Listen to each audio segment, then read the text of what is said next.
I have stood vigil over the Emperor's golden throne for 647 years, 3 months, and 11 days. I have counted every second. I have memorized the precise cadence of the life-sustaining systems, the low-frequency hum of the Astronomicon as it pours outward from his suffering form, the psychic resonance that permeates every corridor of the Sanctum Imperialis like a tide that never fully retreats. I know the sound of divinity in agony. It is the most terrible thing in this universe or any other, and I have made it my religion, my purpose, my entire reason for continued existence.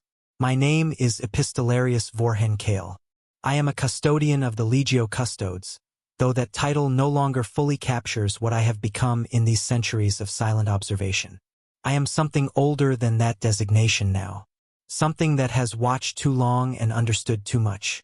And it is from this vantage, from this accumulated weight of centuries witnessing the slow entropy of a civilization built upon the broken body of a god, that I tell you what occurred in the void between stars, in the deep dark where a weapon of impossible purity awakened and unmade an ancient dynasty in a matter of hours. You must understand the context before you can understand the horror.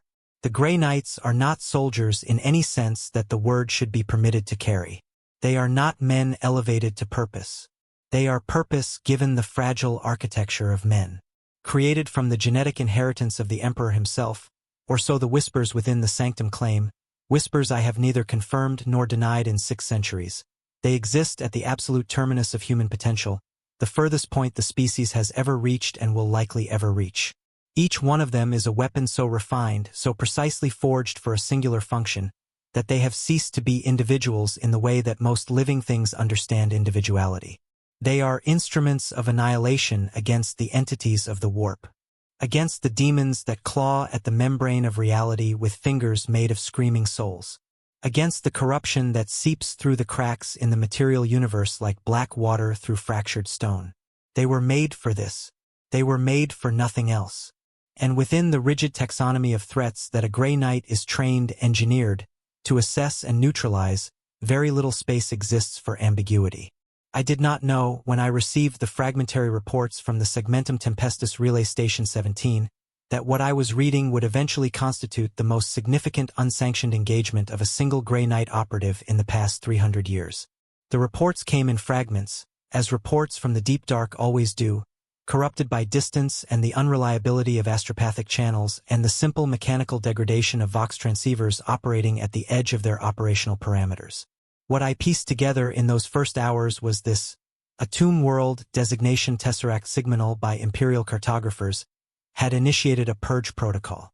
You may not know what a purge protocol represents in the context of Necron behavior, and so I will explain it precisely because the precision matters. The Necrons are ancient beyond reckoning. A civilization that existed when humanity's ancestors were still single-celled organisms drifting in the primordial seas of a world not yet called Terra. They chose, eons ago, to transfer their consciousnesses into bodies of living metal, and then they slept. For 60 million years, they slept within their tomb worlds, waiting for the conditions that would make their reemergence optimal. A purge protocol is not an awakening. It is maintenance.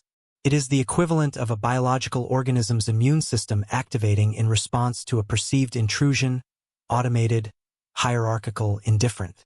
It does not require the presence of a Necron lord. It does not require command authorization. It simply executes, systematically, completely, and within the quantum processes that govern Necron technology, a purge protocol carries a secondary function: the emission of quantum resonance fields that sweep outward from the tomb world in concentric rings, scanning for threats, cataloging organic signatures, measuring psychic potential.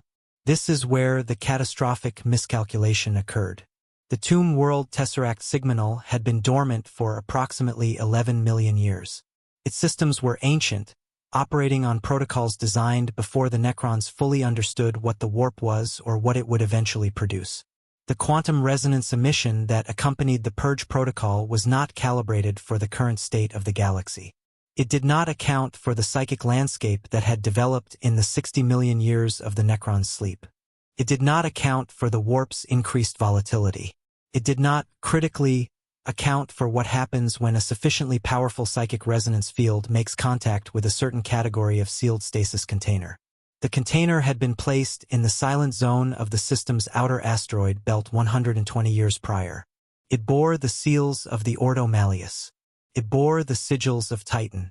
It bore inscriptions in High Gothic that, translated loosely, read Dormant Asset. Do not disturb. Reactivation requires direct authorization from the Grandmaster. Inside it, maintained in a state of suspended animation so perfect that not a single cellular process had advanced in 120 years, a Grey Knight Terminator waited in the dark. His name, according to the records I eventually obtained, was Brother Aldrich Sorn. His rank was Justicar.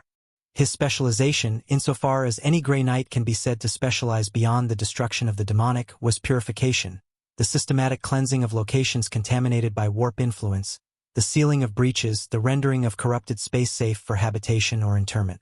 He had been placed in stasis following an operation in the Tesseract region that had left him the sole survivor of his brotherhood. His psychic reserves nearly depleted, his physical form requiring restoration that the nearest facility could not provide. He was placed in the asteroid belt because the outer system was quiet, because nothing was supposed to be there, because nothing was supposed to disturb him. The Purge Protocol's quantum resonance field reached his stasis container at 3 hours 47 minutes and 22 seconds by the relay station's chronometer. At 3 hours 47 minutes and 23 seconds, his stasis field registered the contact. At 3 hours 47 minutes and 24 seconds, his dormancy protocols identified the resonance as a potential psychic contamination event. At 3 hours 47 minutes and 25 seconds, his resurrection sequence initiated. Brother Aldrich Sorn began to wake, and the galaxy, for a small but significant region of it, would never be quite the same. I have read the Battle Sensorium recordings 17 times. I have studied them with the attention I give to nothing else save the Emperor's vital signs. And every time I reach the moment of his awakening, the precise nanosecond window between dormancy and full consciousness, I feel something that I am not certain a custodian is supposed to feel. Something adjacent to awe, perhaps. Or perhaps what I feel is closer to the recognition a craftsman experiences when confronted with work that exceeds anything they themselves could produce. Brother Aldrich Sorn's awakening was not gradual. There is a common misapprehension among those who have never encountered a Grey Knight in the field, or survived such an encounter, that these warriors are simply space marines with superior equipment. This misapprehension is understandable. The visible markers of their existence share a common language with the Adeptus Astartes, the Ceramite plate, the bolter, the litanies of purpose etched into pauldron and vambrace and gorget, the iconography of the Imperium, the silhouette of a transhuman warrior. But a space marine awakening from stasis is a process. Takes time. The body must reestablish its temperature regulation, its cardiovascular cadence, its neurological pathways. A space marine waking from deep sleep is briefly, vulnerably human. A Grey Knight waking from deep sleep is a psychic event. At the moment of his awakening, every piece of sensor equipment on the relay station, which was, I should note, positioned 17 light minutes from Tesseract Sigminal, registered a localized warp fluctuation. Not the violent, corrupting fluctuation of demonic incursion. Something different. Something that the station's psyker-sanctioned attendant described, in her subsequent report, as feeling like watching a lighthouse ignite in the middle of an ocean. A single point of overwhelming luminosity, burning through the dark not with malevolence but with something worse than malevolence. With absolute crystalline purpose. His battle sensorium began recording at the moment of awakening. The first entry is 17 words. I have memorized them because in 17 words, they capture everything essential about what followed.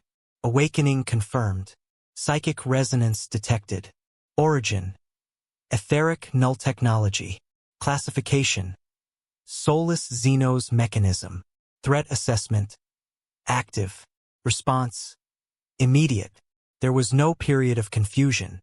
No disorientation. No reaching for context. He woke as a weapon wakes when the trigger is pulled, with the entire architecture of his being already oriented toward its function. The 120 years of stasis had not dulled him. They had preserved him in a state of perfect readiness, and the moment the resonance touched his dormancy protocols, That readiness discharged like a capacitor that had been patiently accumulating charge for a century. His first conscious act was to assess his equipment. He was in Terminator Plate, Aegis pattern, the unique configuration of the Grey Knights, woven through with wards against the warp and PSYK-resistant baffling that kept his formidable psychic presence contained within defined parameters when concealment was tactically desirable. His nemesis force halberd rested in its locked transit cradle beside him. His storm bolter showed full ammunition. His psychic hood registered nominal function. His sanctified flame projector retained 60% capacity. His second act was to assess his location. He was in the asteroid belt of an unnamed system. His stasis pod's exterior sensors showed a tomb world in close proximity. Necron architecture unmistakable even at this distance, the characteristically geometric surface patterns visible even through the dense rock of the asteroid that partially concealed his pod's resting place. His third act was to classify the situation. I want you to understand what that classification represents. When a Grey Knight classifies a situation, he is not simply categorizing data for the purpose of deciding how to respond. He is engaging a process that has been honed over centuries of scholarship and psychic meditation and direct confrontation with the most terrible things the universe produces. He is cross-referencing what he observes with an internalized doctrine so comprehensive, so complete, that it contains answers for virtually every conceivable scenario. He is not deciding what to do. He is discovering what must be done. The classification that Brother Aldrich Sorn reached in the 3 seconds following his awakening was this. The Necron tomb world had initiated a psychic interference event. The quantum resonance field it had emitted constituted, by the definitions established within the Grey Knight's operational doctrine, an attempt to interact with warp-adjacent energies in an unsanctioned manner. The fact that it was mechanical rather than intentional was irrelevant. The doctrine did not concern itself with intent. It concerned itself with outcome, and the outcome of allowing a Necron purge protocol to continue emitting quantum resonance in the direction of inhabited systems, several of which lay within range, was classified as an acceptable 0. His sensorium recorded a fourth entry, 14 seconds after awakening. Tomb World Designation. Tesseract Sigminal. Threat Designation. Heretical Contamination Source. Purge Protocol Interdiction. Authorized Understanding Mandate 7 of the Ordo Malleus Charter. Engagement. Initiated. No message to Titan. No request for authorization. No communication to the relay station or any other Imperial asset. None of these things were required. The standing mandate was clear. The doctrine was clear. And Brother Aldrich Sorn, Justicar of the Grey Knights, had not been made to ask permission. He began the systematic calculation of his approach vector to Tesseract Sigminal. The Necrons had no idea he was coming. More significantly, and this is what I find most instructive about what followed, they had no framework within which to properly anticipate what they were dealing with. Their sensors could detect his physical mass. They could detect his void-capable plate and his weapons.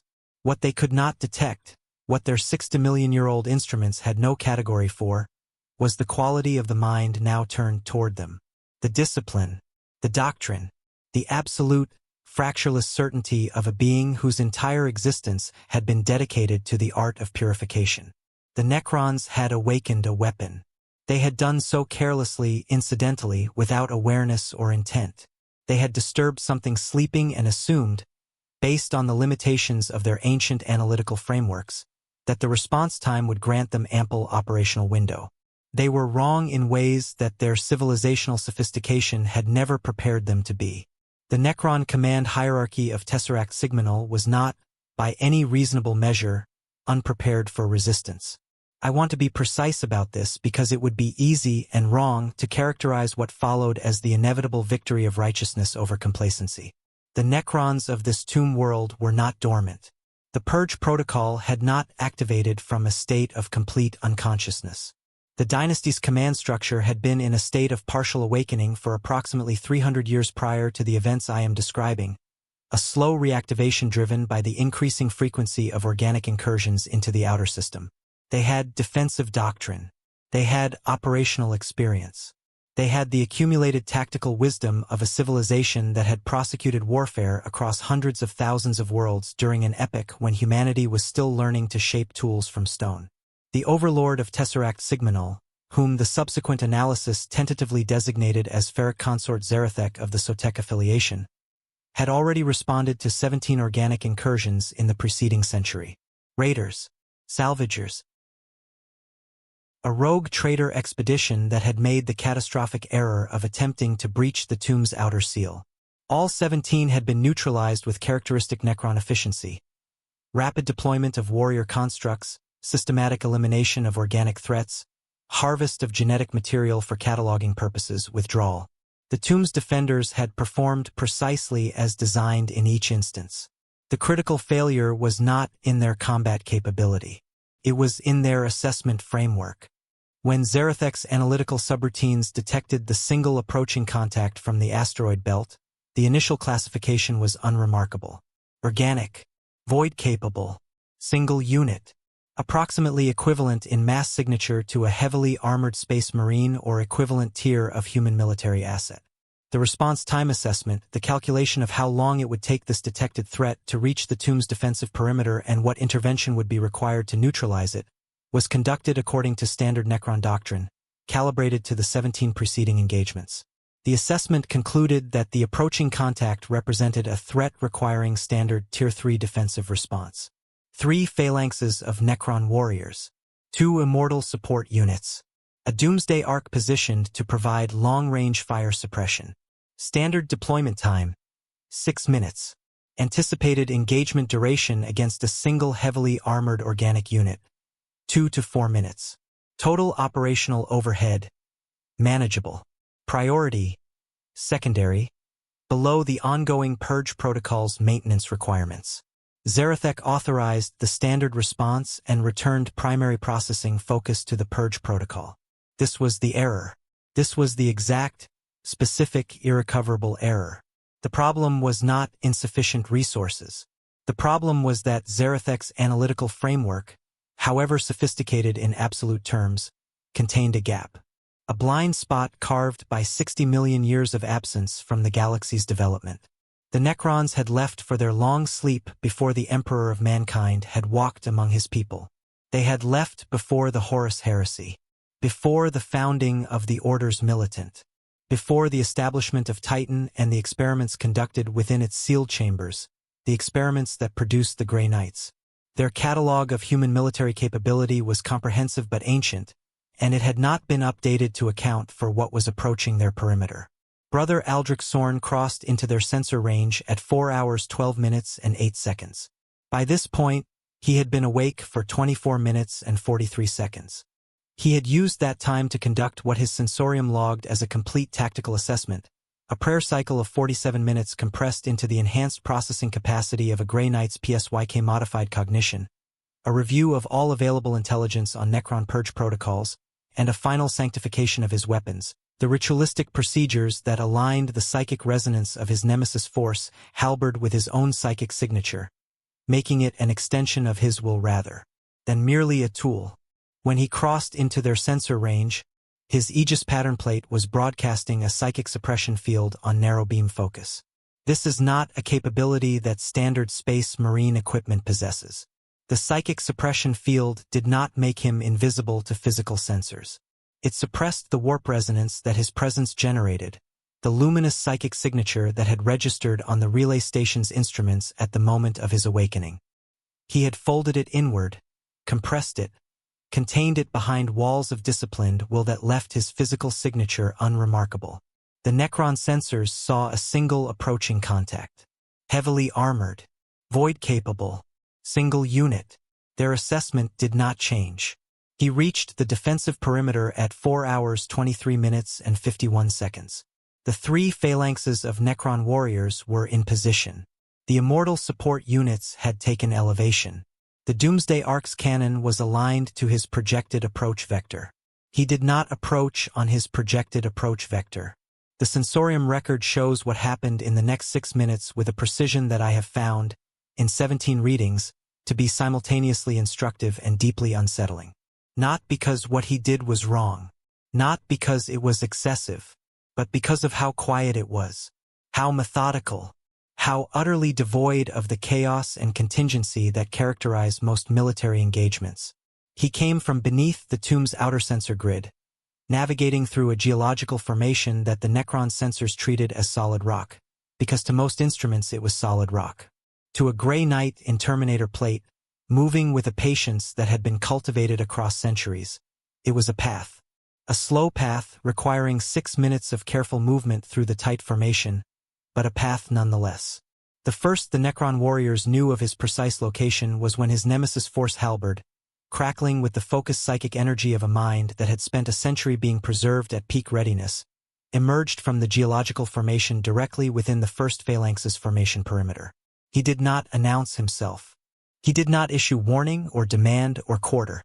These were not things his doctrine required of him in the context of a Xenos mechanical threat source. He simply began. And the beginning was the most terrible part because of how uncomplicated it was. The first phalanx ceased to be a military formation in 47 seconds. Combat, when it is conducted by ordinary soldiers, even extraordinary soldiers, even the transhuman warriors of the Adeptus Astartes, is a process of attrition.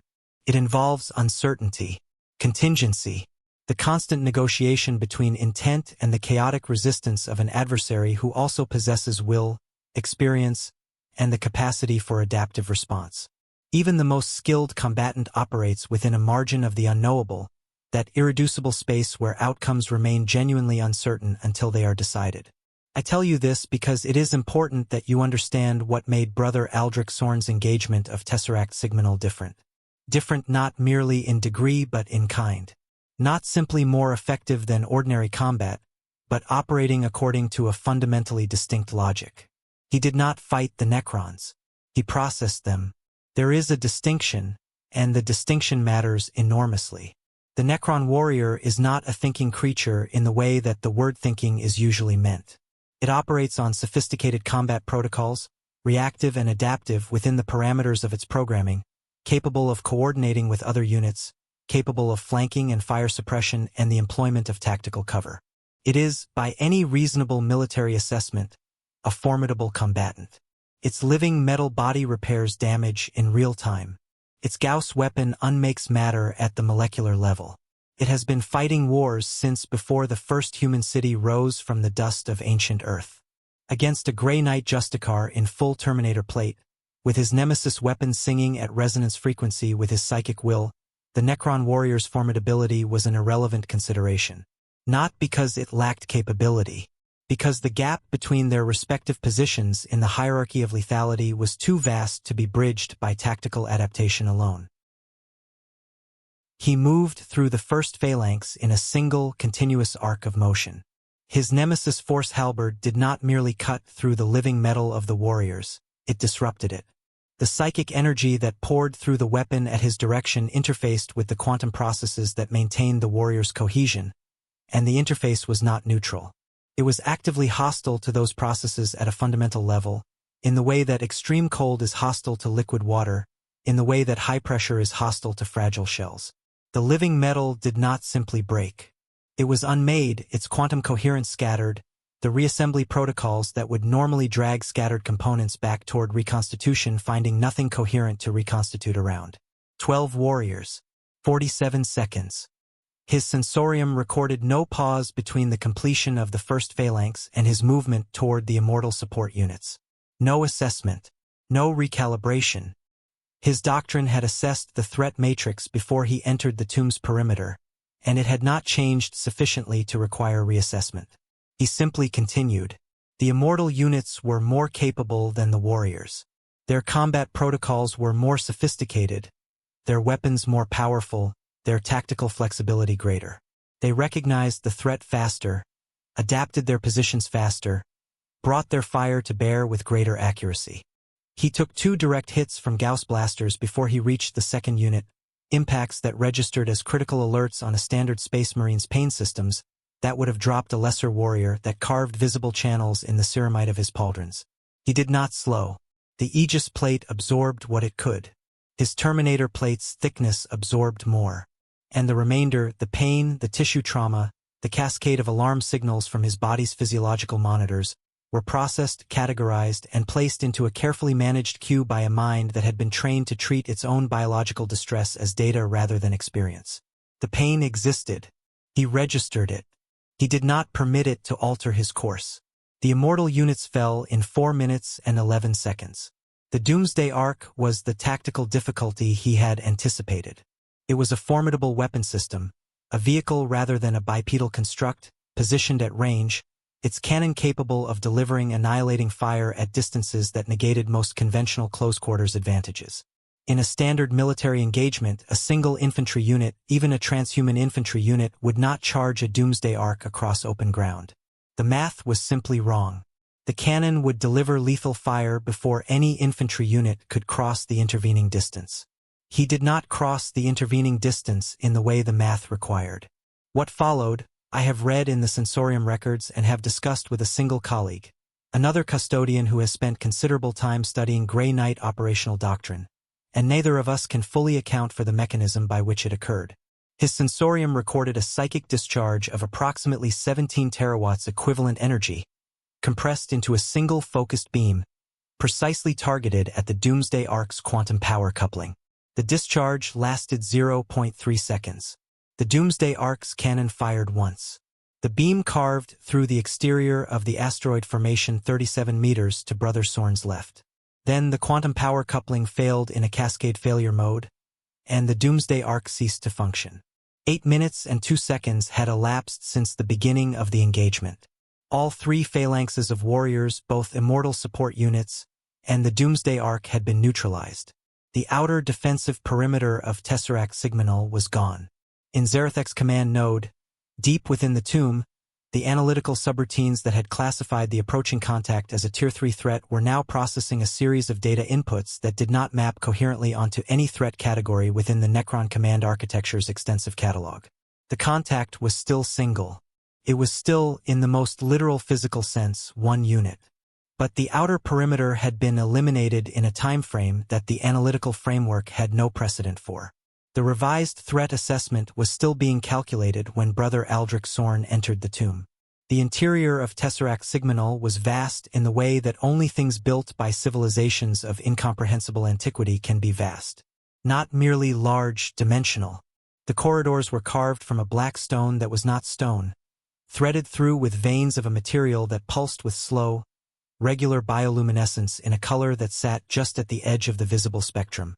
The geometry was precise to degrees that human architecture never achieves, every angle perfect, every surface without flaw or irregularity, the accumulated craftsmanship of a civilization that had solved every engineering problem it had ever encountered and then solved the solution's successors for 1,000,000 years afterward.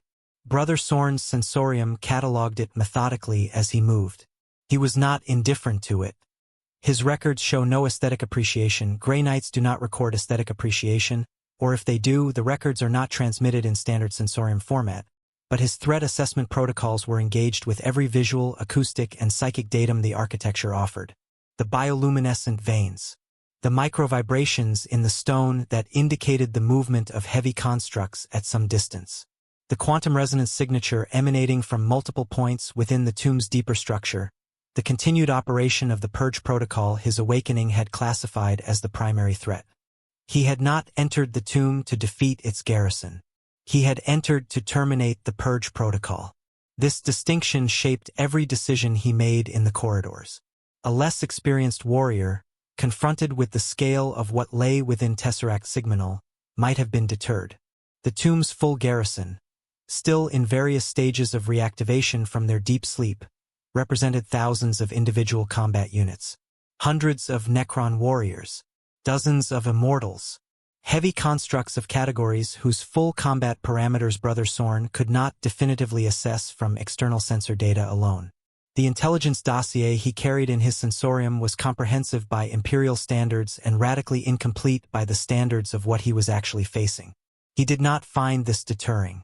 His doctrine did not contain deterrence as a response to incomplete intelligence. Contained adaptation.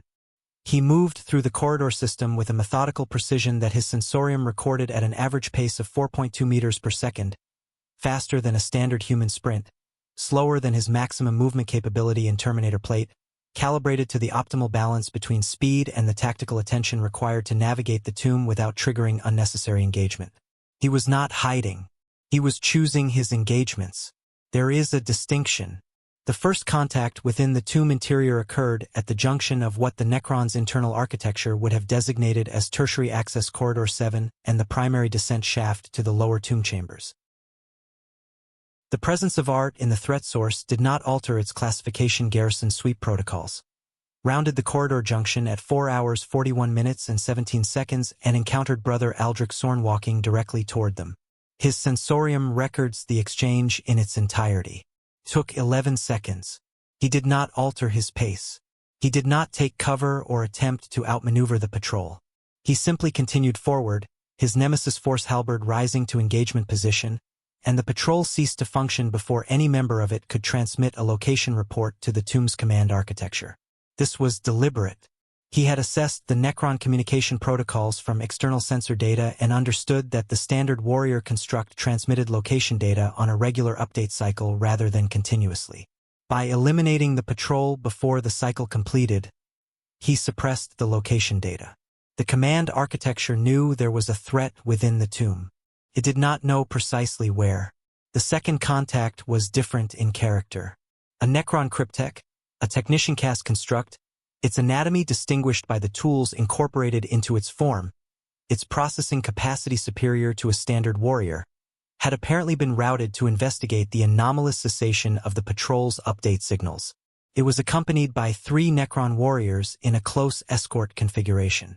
The cryptek was the most tactically interesting opponent Brother Sorn had engaged within the tomb, not because it was more physically formidable, it was not, but because it attempted something the warriors had not.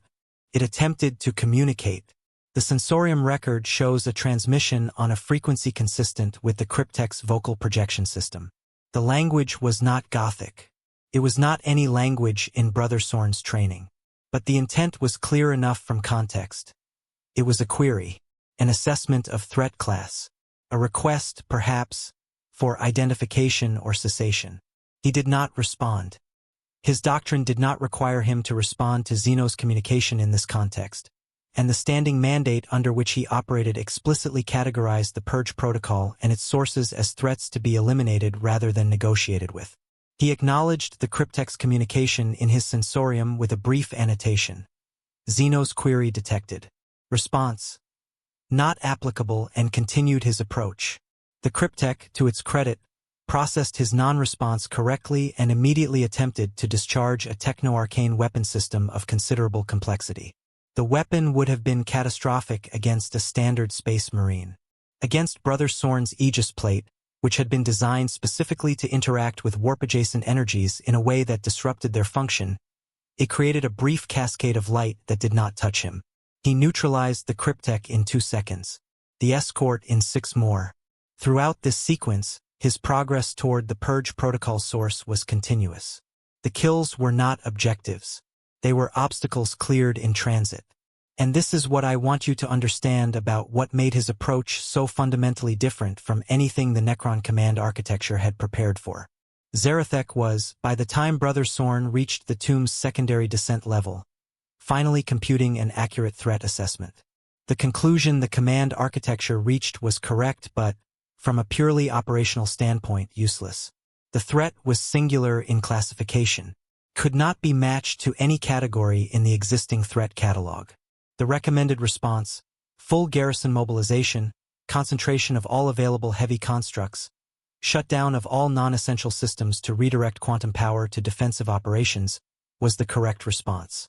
It was also too slow. By 43 seconds, as events would prove. I have often contemplated what Brother Aldrich Sorn was thinking as he moved through the tomb's lower chambers. This is, I recognize, a somewhat presumptuous exercise. He was a Grey Knight Justicar, and whatever inner landscape such a being maintains is as alien to me as the Necron architecture he was systematically dismantling. I am a custodian, I have my own considerable psychic presence and my own considerable discipline. But the training that produced me and the training that produced him are different in the way that the purpose of a scalpel differs from the purpose of a cauterizing flame. Both precise, both invaluable, not the same. But I have read his sensorium records many times now, and I have noticed something. A pattern within the data annotations. A series of observations that his disciplined mind recorded during the brief pauses between engagements, during the transit sections of his approach, in the moments when there was nothing immediately requiring his lethal attention. He was observing the tomb. Specifically, he was observing the artifacts. Tesseract Sigminal, like all Necron tomb worlds, contained more than warriors and weapon systems. It contained the accumulated material culture of a civilization. Obelisks inscribed with script that predated any human alphabet. Display cases containing biological specimens harvested from extinct species, some of which, from their physiological characteristics, might have been early hominids. Dimensional storage units that his psychic senses told him contained vast archives of information. A gallery, unmistakably a gallery, of crystalline constructs that captured and displayed light in patterns too deliberate to be accidental, and that Brother Sorn's aesthetic categorization systems. He did possess them, evidently flagged as bearing the structural characteristics of art. His annotations in this section of the sensorium record are brief, clinical, but they are present, and their presence, I think, is significant. He noted the art. He noted the biological specimens. He noted the archive units and estimated, based on their physical dimensions and the known data density of Necron storage technology, that they contained information equivalent to approximately 600 billion standard Imperial Cogitator records. And then he continued through the gallery, through the archive, through the biological specimens of extinct species and the art of a civilization older than the concept of civilization as humanity understands it, and he did what his doctrine required him to do. He did not hesitate. I want to be absolutely clear about this. He did not pause or reconsider. His sensorium shows no period of anomalous stillness, no deviation from his approach vector, no annotation that reads as uncertainty or reluctance. He was a weapon, and he was aimed, and a weapon does not reconsider its trajectory after it is thrown. But he noted it. He recorded it. And I think, in the peculiar way that minds operating at the edge of their capacity sometimes leave traces of their interior states in the margins of their official records, that notation means something. The philosophical weight of what he was doing had not escaped him. He simply had no category in his doctrine for placing that weight in opposition to his standing mandate. His doctrine was not built to accommodate the possibility that the thing being purged might possess qualities that complicated the moral calculus of purging. A Necron tomb world emitting quantum resonance contamination was, by the definitions that governed his existence, a threat source. Threat sources were neutralized. The presence of art in the threat source did not alter its classification as a threat source. The 600 billion records did not alter it. The extinct biological specimens did not alter it. The doctrine was what it was, and Brother Aldrich Sorn had been made to serve the doctrine with the whole of his being, which was itself a testament to human achievement so total that it occasionally bordered, in my observation, on a kind of tragedy. In the command architecture's primary node, a chamber of such extraordinary complexity that even my attempts to describe it feel inadequate, Ferric Consort Zarathek had reached a decision. Not the decision to resist. That decision had been made as soon as the threat assessment reached its accurate conclusion.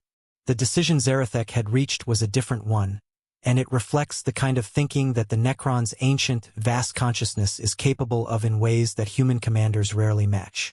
Zarathek had concluded that Brother Aldrich Sorn could not be stopped before reaching the Purge Protocol's control nexus. The garrison was mobilizing, the heavy constructs were being directed, the tomb's secondary defensive architectures were being activated, but the calculations were not favorable. The threat's progress rate, its demonstrated capability against both individual units and coordinated defense formations, and the geometry of the tomb's interior all produced the same conclusion. He would reach the nexus. The question, therefore, was not how to stop him. The question was what value could be preserved in the time remaining. This is something I find extraordinary when I contemplate it. Faced with the imminent destruction of its Purge protocol systems, and the broader operational disruption that this destruction would entail, Zarathek's response was not desperation. It was triage. Methodical, calm, prioritized assessment of what could be preserved and what could not. The archive units were already beginning to create data redundancy. The biological specimens were being transferred to deep stasis. The artifact gallery was initiating its own lockdown protocols. And Zarathek itself was beginning the transmission, a long-range quantum entanglement transmission, aimed at the nearest Necron dynasty relay point, that would carry the complete historical record of Tesseract Sigma-Null's millennia of accumulated existence to wherever that relay pointed. The Purge Protocol Control Nexus could be sacrificed. The memory could not. And so, as Brother Aldrich Sorn descended into the tomb's deepest operational level, the most ancient civilization humanity had ever encountered was quietly, methodically, saving its soul. He reached the Nexus at 5 hours 14 minutes and 2 seconds. I have spent considerable time, more perhaps than is strictly warranted by my duties, attempting to reconstruct what he found there. The sensorium record becomes unusual at this point. Not corrupted or degraded, nothing corrupts a Grey Knight sensorium record. They are built with redundancies upon redundancies, shielded against every form of interference that the Imperium's engineers and its greatest minds could anticipate. But the annotations change in character. They become longer, more detailed, and in several instances, they note things that his standing mandate did not require him to note. The Nexus was a room of significant size, roughly circular, the walls composed of the same quantum resonance material as the tomb's internal structural elements but arranged here in a pattern of deliberate density, each panel generating and sustaining a portion of the Purge Protocol's emission field. At the room's center stood a single Necron construct, not a warrior, not an immortal, not any category from Brother Sorn's threat catalog. His sensorium flagged it as Overlord-class command architecture with a certainty rating of 94.7%. It was Zarathek. The Ferric consort stood motionless at the room's center, surrounded by the soft, cold light of the Purge Protocol's control interface, and this is what I find remarkable in the sensorium record, not in a combat posture. Its weapon systems were not deployed. Its defensive fields were passive rather than active. It was simply standing and it was looking at him. His mandate required him to neutralize the Purge Protocol source. His threat assessment categorized the Overlord-class command architecture as a component of that source. His doctrine, consulted at 5 hours 14 minutes and 8 seconds for confirmation of applicable protocols, returned a clear instruction. Eliminate. He did not immediately comply. I want to be careful about how I characterize this. He did not hesitate because he was uncertain about his duty. He was not weighing mercy against mandate in any way that would be recognizable as moral conflict in a philosophical text. What he was doing, and this is my interpretation, formed across 17 readings of a record that gives me only the external outputs of an interior process I can only infer, was observing something his doctrine had not anticipated encountering and determining what category it belonged to. Zarathek was attempting to communicate, not in the way the Cryptek had attempted to communicate, that had been an emergency query, reactive and brief. This was something different. The Overlord-class construct was producing a complex series of quantum resonance oscillations from its vocal projection apparatus, modulated in a pattern that his sensorium flagged as structured language. NON Gothic, unknown classification, and then, after a 3-second processing pause, flagged additionally as demonstrating recursive self-reference patterns consistent with conscious communication. It was not using a formal communication protocol. It was not transmitting on a standardized frequency in hopes of finding a universal receiver. It was, and Brother Sorn's sensorium record uses this word, uses it as a data annotation, without any apparent awareness that the word carries weight far beyond its technical meaning. It was speaking. In the way that a conscious being speaks when it has something it wishes to be understood. He could not understand the words. No human alive could understand the language.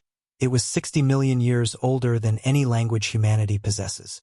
But his psychic perception, the part of his cognition that processed the warp-adjacent resonance of things rather than their purely material properties, provided something beyond word-level comprehension.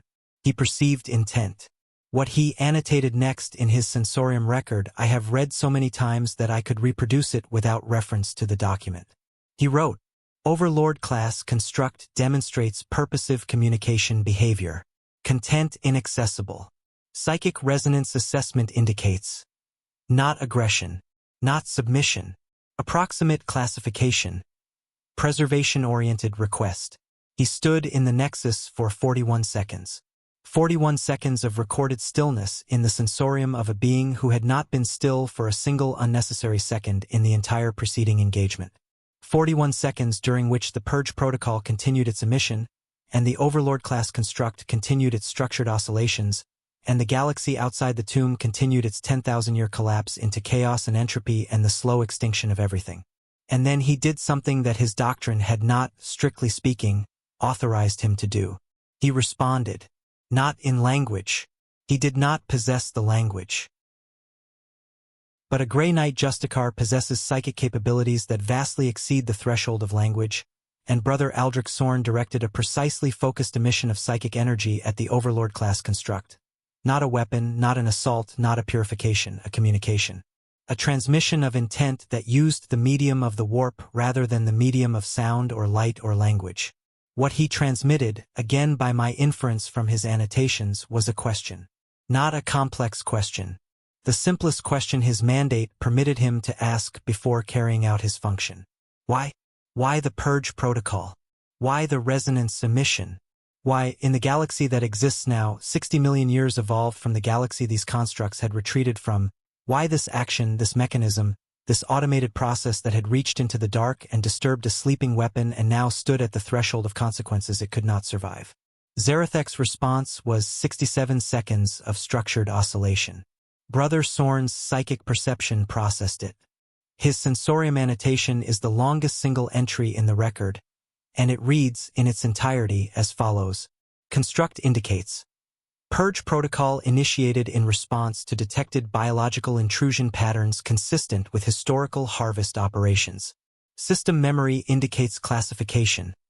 Flare incursion analog. Protocol function. Defensive. Target. External organic threat identified by system as potential Necronter population threat. No current awareness of standing imperatorial presence in region.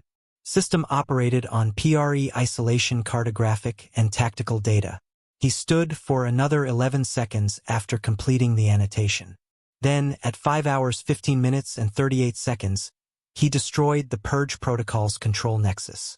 All 27 of the resonance-generating panels, in a systematic progression that moved around the room's perimeter in exactly 44 seconds. When he was done, the room was dark except for the emergency bioluminescence of the dead constructs, and the quantum resonance emission had ceased. He did not destroy Zarethek. That decision, the decision not to destroy Zarethek, is the one that generated the most extensive discussion when the complete sensorium record was eventually reviewed by the Ordo Malleus. I was not privy to that review in real time. I received the records later, through channels that required considerably more access privileges than I nominally possess, and I have since had occasion to discuss the matter with one of the senior inquisitors who participated in the review. The formal conclusion reached by the Ordo Malleus Review Board was that Brother Aldrich Sorn had acted within the parameters of his standing mandate by neutralizing the Purge Protocol source, the control nexus, and that the classification of Zarethek as a threat to be eliminated was dependent on the Overlord-class construct representing an ongoing threat to the Imperium.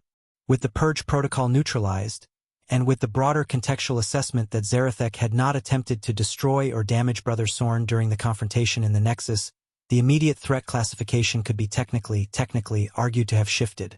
The review board noted this conclusion without fully endorsing it. The distinction they arrived at was described as an operational judgment call within the Grey Knight's mandate rather than a clearance violation, which was the most charitable reading available that still acknowledged the deviation from standard doctrine. Several members dissented from this characterization. Their dissenting opinions are predictably classified. What I find more interesting than the bureaucratic conclusions is what the sensorium record tells us about Brother Sorn's interior reasoning in those 11 seconds of stillness before he chose not to eliminate Zarethek. There is no annotation for those 11 seconds. The record simply shows him standing motionless, his biosign stable, his weapon systems at ready but not at active targeting.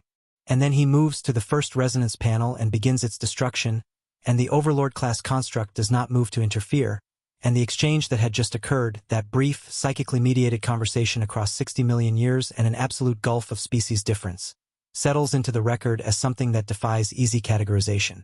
He had learned something that changed his assessment. Not his assessment of his mandate that was immovable as it was designed to be. but his assessment of the nature of what he was engaged with. The Purge Protocol had not been malicious. It had not been an attempt to damage the Imperium. It had been an automated defensive system responding to information 60 million years out of date, doing exactly what it had been designed to do in exactly the circumstances it had been designed for, unable to update its parameters because the civilization that might have updated them had been sleeping for eons. It was a relic of a different universe, still faithfully executing its function in a universe that had fundamentally changed around it. Brother Sorn was, I believe, equipped to recognize this configuration. He existed within a civilization that itself operated on doctrines and mandates of extraordinary antiquity, some of which had been written for circumstances that no longer precisely obtained. He was a product of an imperium that had preserved the letter of many laws and lost the spirit of them to the entropy of 10,000 years. He was, in his own way, a mechanism executing its ancient function in a changed universe. He destroyed what he had come to destroy. He left what he had not come to destroy. And when he exited the tomb, walking back through the corridors, past the deactivated warriors and immortals, past the gallery of Necron art and the archive units and the biological specimens of extinct species, back up through the geological formation and into the cold silence of the asteroid belt, his sensorium records him broadcasting on the frequency of the relay station. His transmission was brief. Mission complete. Purge protocol neutralized. One Overlord-class asset classified non-hostile pending further assessment. Awaiting extraction and resupply. The relay station attendant who received the transmission reported afterward that she had stared at it for 3 full minutes before forwarding it to her superiors. The phrase one Overlord-class asset classified non-hostile was not, in her extensive experience with Grey Knight operational reports, a phrase she had previously encountered. She described her reaction, in her own report, as something between bewilderment and a kind of profound spiritual unease. Inside the tomb, Zarathek stood in the darkened nexus for a long time. How long, I cannot say precisely. The Necron command architecture does not generate data in formats that standard Imperial sensors can read. Long enough for the data redundancy transfers to complete. Long enough for the archive preservation protocols to finish their work. Long enough, one might imagine, for whatever processes constitute reflection in an intelligence 60 million years old to run their course. Then Zarathek began the protocols that would seal the tomb. Not sleep, not reactivation. A different function, a deep structural sealing that went beyond the standard dormancy mode, that incorporated every lesson the command architecture had processed from the preceding engagement into its new defensive configuration. The geological formations were restructured. The quantum resonance signatures were suppressed to background levels. The external sensor profile of the tomb was altered to be as unremarkable as the surrounding asteroid field. Tesseract Sigma-Null did not disappear. It withdrew. There is a distinction. Disappearance implies destruction or nullification. Withdrawal implies continued existence in a configuration designed for a different relationship with the surrounding environment. 3 sectors of the tomb's outer levels had been permanently lost. The defensive perimeter was gone. The cryptech was gone. A significant portion of the warrior garrison was gone. The cost had been real, and the command architecture recorded it in precise detail, because Necron command architectures record everything in precise detail. But the archive was intact. The art was intact. The biological specimens were intact. The memory of 60 million years of Necronter civilization, preserved in quantum storage, had survived the encounter with the weapon that had walked through their walls. Zarathek classified this as an acceptable outcome. The extraction team arrived 19 hours later.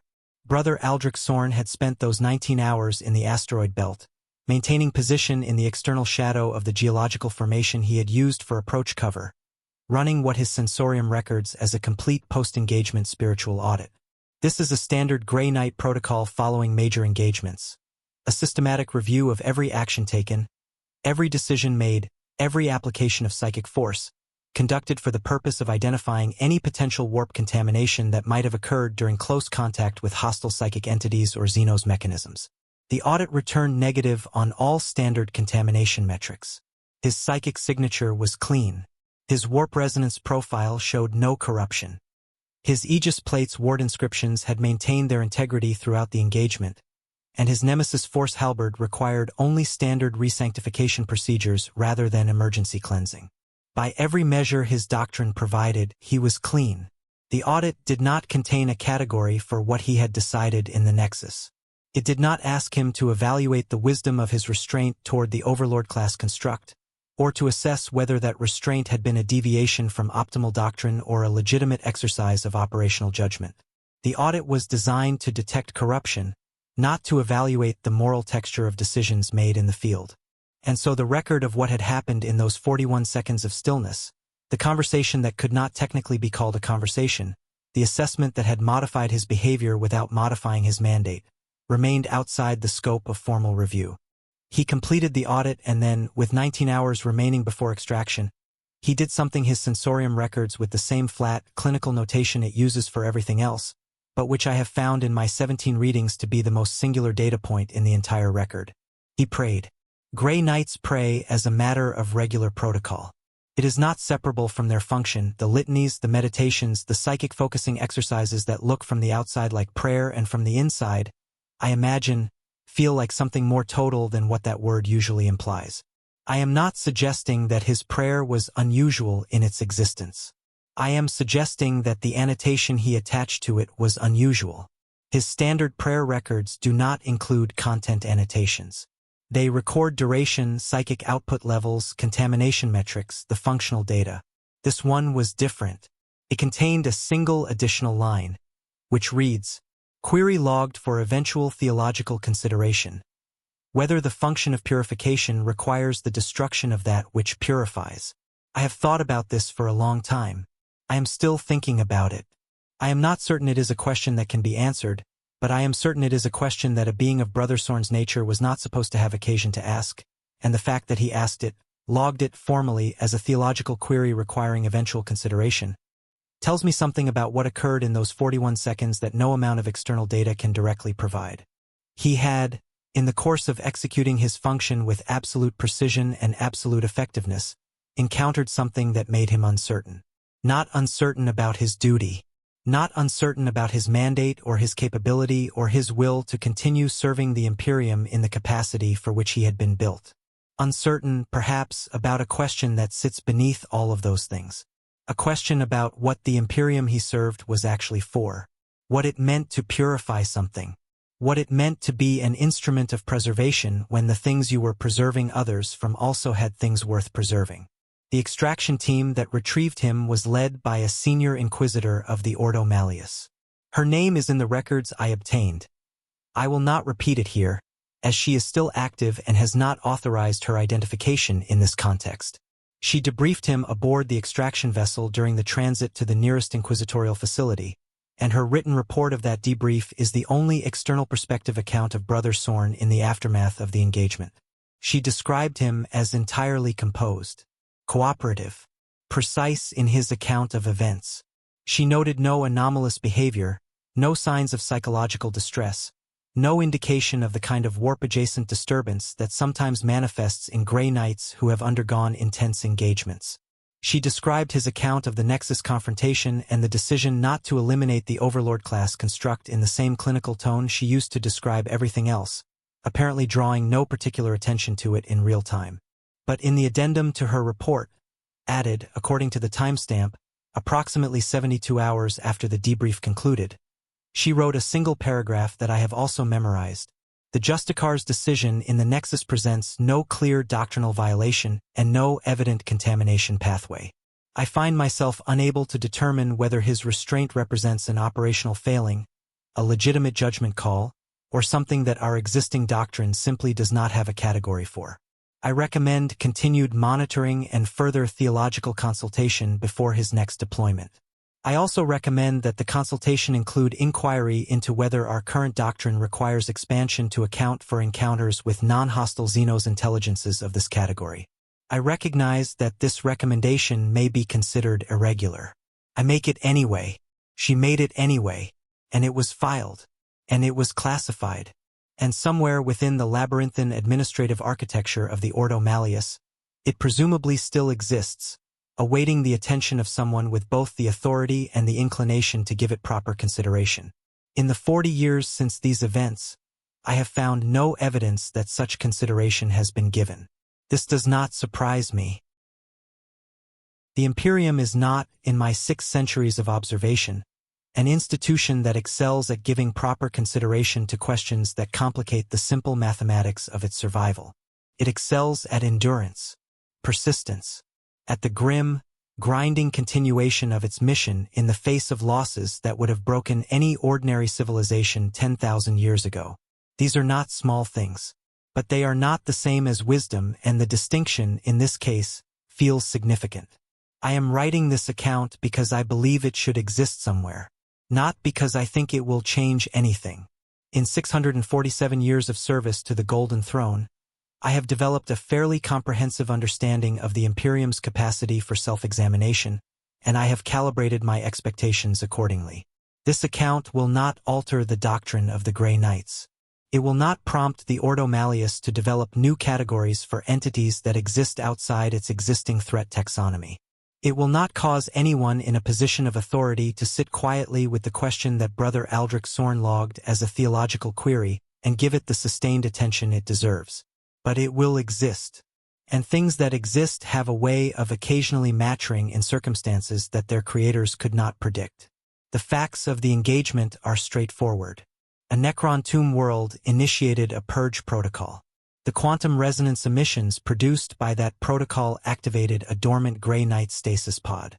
The Grey Knight classified the tomb as a contamination source, entered the tomb, neutralized the purge protocol's control nexus, and withdrew.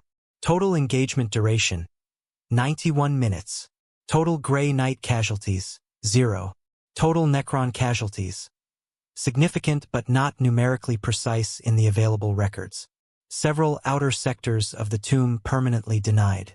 The tomb subsequently sealed itself to a depth of engagement that made standard Imperial survey techniques incapable of detecting its continued operation. These are the facts. They can be stated in 4 sentences. They have been stated in 4 sentences in the official record, where they sit alongside 10,000 other entries of similar brevity and similar apparent completeness. What the official record does not contain, what no official record I have ever read contains, because official records are not built for this kind of content, is the weight of it. The accumulated philosophical mass of what occurred in that nexus, in those 41 seconds, when a being of extraordinary capability and extraordinary constraint stood across a vast, irreconcilable species difference from an intelligence of equal measure, and they, somehow, across that impossible gulf, communicated. Not fully, not without profound limitation. But they communicated, and something changed because of it, and neither of them emerged from the encounter precisely as they had entered it. I think about the cryptech who asked its question and received no answer, and I wonder whether the intent of that question was different from the Overlord's later communication or the same. I think about the gallery of Necron art and the archive of 600 billion records and the biological specimens of species that no longer exist anywhere else in the galaxy, and I wonder how many other tomb worlds contain similar archives, similar galleries, similar repositories of things that the Imperium has never paused to consider before eliminating. I think about the Purge Protocol, designed 60 million years ago to protect a civilization that no longer exists in the form it was designed to protect, still faithfully executing its function, still reaching outward into a changed galaxy with its ancient automatic imperative. And I wonder whether I am also, in some way I have not yet been able to clearly define, a Purge Protocol. Ancient design, changed galaxy, faithful execution. The Grey Knights are the most disciplined instruments that humanity has produced. They are extraordinary beyond any reasonable application of that word. They are also, as Brother Sorn's theological query suggests, capable of encountering questions that their extraordinary design has not equipped them to answer. This is not a failing. It is, perhaps, the only thing about them that is genuinely, recognizably human, that capacity to encounter the edge of one's own comprehension and find it significant. Zarathek is still there. The tomb of Tesseract Sigmanul is still sealed, still operating on the power reserves of a civilization that built for geological timescales. Somewhere within its sealed depths, behind the geological restructuring and the suppressed quantum signatures and the archive of 60 million years of Necronter memory, a mind of incomprehensible antiquity processes the lesson of the engagement and adds it to its record. What lesson I cannot say with certainty. I suspect that the lesson Zarethek drew from the encounter is as alien to my comprehension as the language it spoke in the Nexus. 60 million years of consciousness produces a perspective that 60 million years of isolation has shaped in ways I cannot model with the tools available to me. Perhaps Zarethek concluded that single organic threats of sufficient capability cannot be reliably countered by standard defensive architecture and recalibrated accordingly. Perhaps it concluded something about the nature of the changed galaxy that its ancient data had not anticipated. Perhaps, and this is the interpretation I find myself returning to most often, in the small hours when the Astronomican's hum is at its quietest and my thoughts have the space to move, it concluded something about what it means to be preserved. What it means to choose the archive over the garrison when the choice has to be made. In the end, what I want you to understand, what I have been circling since I began this account, is that what happened on Tesseract Sigminal was not a story about the inevitable triumph of the Imperium's finest over an ancient enemy. It was not a story about the power of the Grey Knights or the incompetence of the Necrons or the ultimate superiority of human military doctrine. It was a story about two very old things encountering each other in the dark and finding, in the most constrained and limited way imaginable, a moment of mutual recognition. One of them had come to destroy, the other had come to preserve, and in the space between those two imperatives, 41 seconds of stillness in a darkened room while the weight of 60 million years pressed down on both of them from every direction, something occurred that neither doctrine nor mandate had space to fully accommodate. The purge protocol was neutralized. The tomb was sealed. The record was filed. The lesson remains, as yet, unlearned. But I am writing it down. And things that are written down have a way, in this dark and impossibly vast universe, of occasionally surviving long enough to be found. I have stood vigil over the Emperor's golden throne for 647 years, 3 months, and 11 days. I know what it means to wait. I know what it means to preserve something in the hope that circumstances will eventually permit its value to be properly recognized. I am patient. I have learned patience from the very best of teachers. And I believe, with the particular conviction of a being who has had 6 centuries to develop beliefs and test them against the grinding reality of the Imperium's existence, that the question Brother Aldrich Sorn logged in the margins of his post-engagement audit will eventually, in some form, in some context, receive the answer it deserves. Until then, the dark continues. The Astronomican burns on. The Emperor suffers in his eternal silence. And somewhere in the void between stars, sealed behind restructured stone and suppressed quantum signatures, 60 million years of memory waits with the patience that only the truly ancient possess. It is, perhaps, the most Warhammer 40,000 ending possible. Not victory, not defeat, but continuance. The grim, stubborn, magnificent refusal to be entirely extinguished, on all sides, in all directions, forever. In the Emperor's name. In whatever name the Necrons invoke over their dead. We endure. Epistolarius Vorhen Kale, Legio Custodes Year of the Emperor 112.m42.